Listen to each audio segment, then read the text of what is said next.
सांगलीत भर वस्तीत 8 वर्षाच्या चिमुकलीवरती लैंगिक अत्याचार करण्यात आलाय। सराईत गुन्हेगार छोट्या बाबरवर तात्काळ गुन्हा दाखल करण्यात आलाय।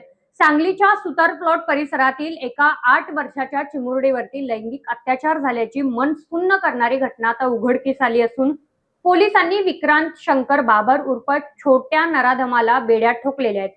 भर वस्तीत घडलेल्या या कृत्यामुळे नागरिकांमध्ये तीव्र संताप व्यक्त होत असून आरोपीवरती पोक्सो अंतर्गत कडक कारवाई करण्यात आलेली आहे।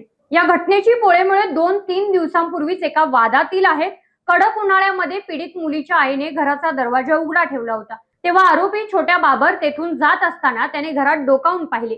यावरून पीडितेच्या आईने त्याला हटकले आणि घराचा दरवाजा बंद करून घेतला। त्याचा राग मनात धरून आरोपीने महिलेला अश्लील शिवीगाळ करत माझ्यावरती अनेक गुन्हे आहेत, तुला जिवंत सोडणार नाही अशी धमकी दिली होती।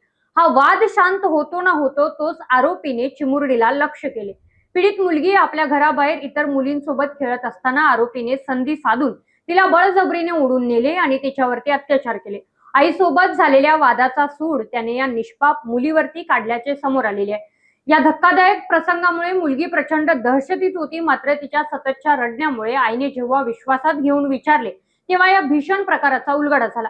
सांगली शहर पोलिसांनी तातडीने हालचाली करत आरोपीला अटक केली असून त्यावरती BNS 65 अंतर्गत कलम 2, 75 अंतर्गत कलम 1 सह पोक्सो कायद्याच्या सुधारित कलमान्वये गुन्हा नोंदवलेला आहे।